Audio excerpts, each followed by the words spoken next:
Hey y'all, so we're out here with the DJI Osmo Pocket today. We're going to be testing out some ND filters made by Skyreet. It's a super bright day. There is some cloud cover, but it's super bright. We're out here by the water, so I thought this would be a good place to test these out. It's a 6-pack. It comes with polarizers as well as your regular ND filters. It has an ND4, ND8, and ND16, and then it has a polarized version of each of these. And it comes with a little cleaning cloth. So I'm going to show you how easy it is to mount these onto your DJI Osmo Pocket. We're probably only going to use the ND16s today because the ND4 and the ND8 really won't give us much value since it's so bright. All right, let's go ahead and get into it.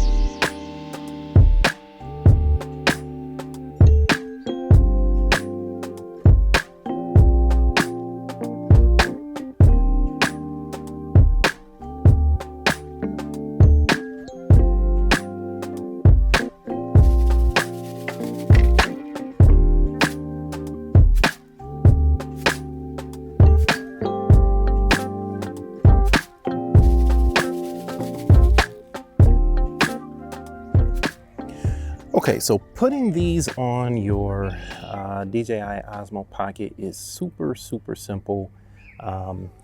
They have a magnet on them. So I don't know if you can see that black ring there. That's a magnet.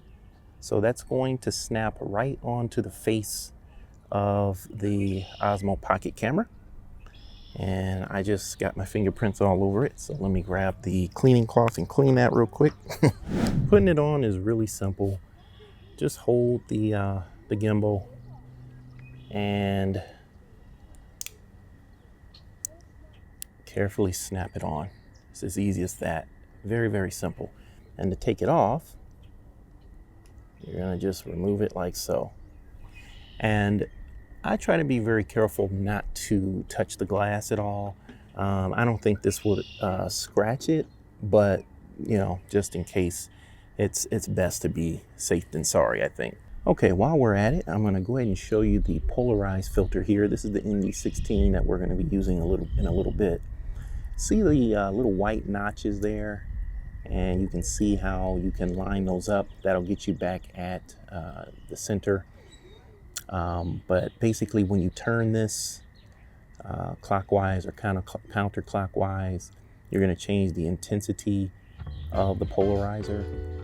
So I'll show you that a little bit more in depth when I place it on the Osmo Pocket. Okay, y'all, so I decided to reshoot this segment of the video because on the day that I was doing what you just saw, it was a little bit too bright in the location I was in. And I probably needed an ND32 filter rather than the largest that comes with this set, which is an ND16.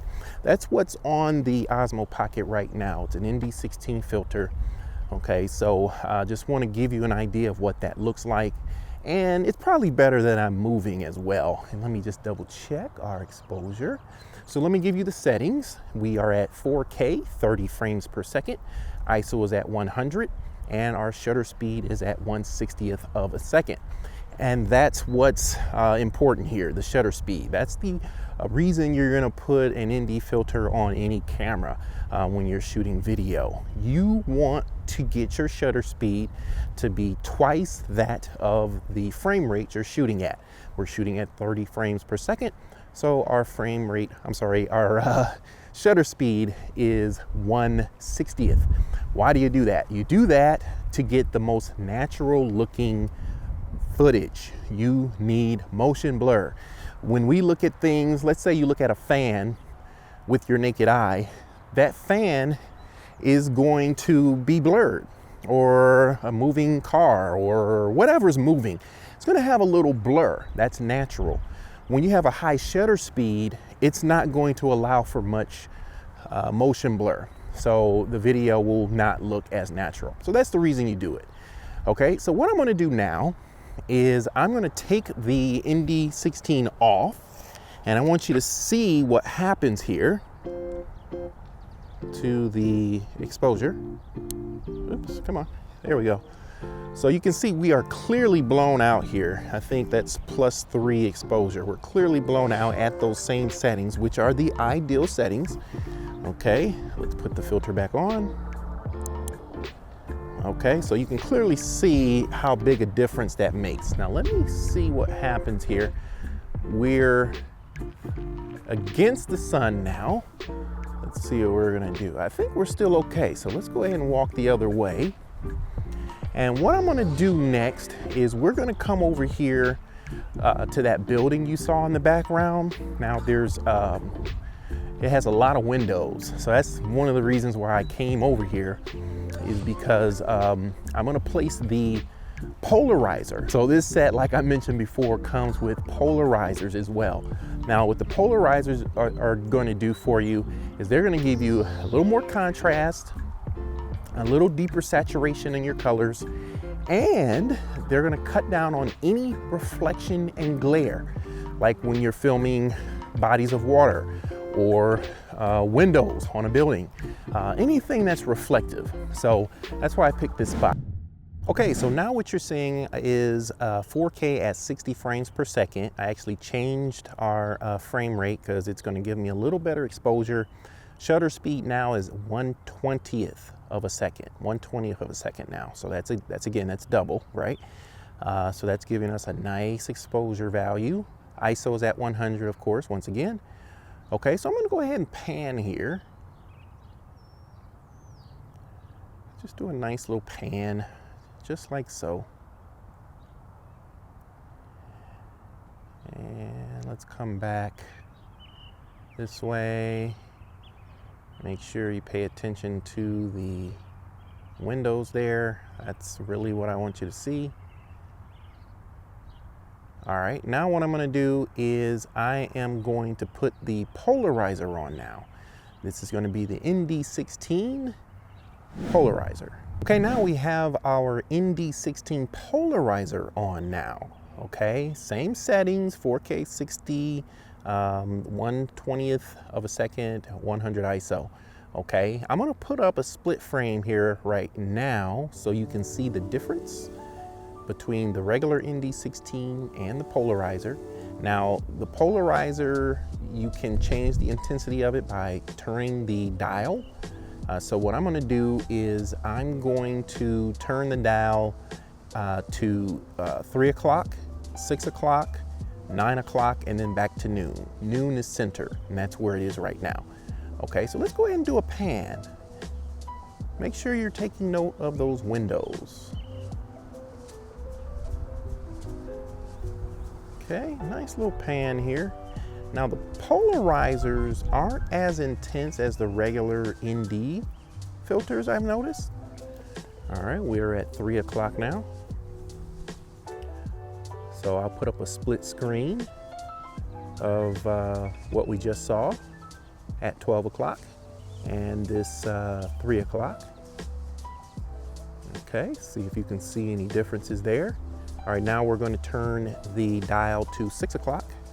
So this is at 6 o'clock. Same settings, we're just turning the polarizer dial there. Okay, that's 6 o'clock, and let's try 9 o'clock. So what you should be noticing is a difference in the intensity of the colors.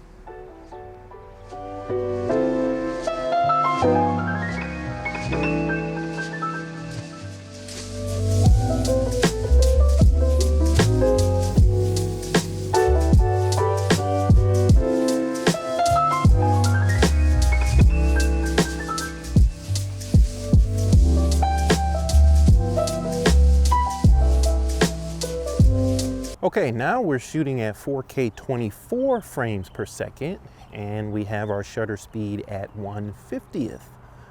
Okay, and ISO is at 100. 24 frames per second. This is the frame rate movies are filmed at, most movies. And this is supposed to be the cinematic frame rate. Ooh. So just checking it out, man. Just checking it out. Checking out these Skyread filters. They're very easy to use, very easy to snap on. A little more difficult to pull them off, but that's because they're so tiny. But yeah, man, just checking it out. I want you guys to kind of see what these things are all about. Let's do something a little different here. I'll do a nice side shot. Don't know if my selfie stick is getting in the shot there, but yeah, we can do something like this. If you haven't seen my video on the Polar Pro tripod mount that I'm using right now, that's allowing me to use this selfie stick. So check that video out. I'll put a card up here. So if you're interested in getting more of a wide shot, this is the way to do it. There's also options of getting like a wide lens adapter to put on the Osmo Pocket, but then you can't use your ND filters. So this is a great setup, and DJI actually loaned me the Osmo Pocket, so I have to give it back in a couple of weeks, and I'm seriously debating whether to purchase one.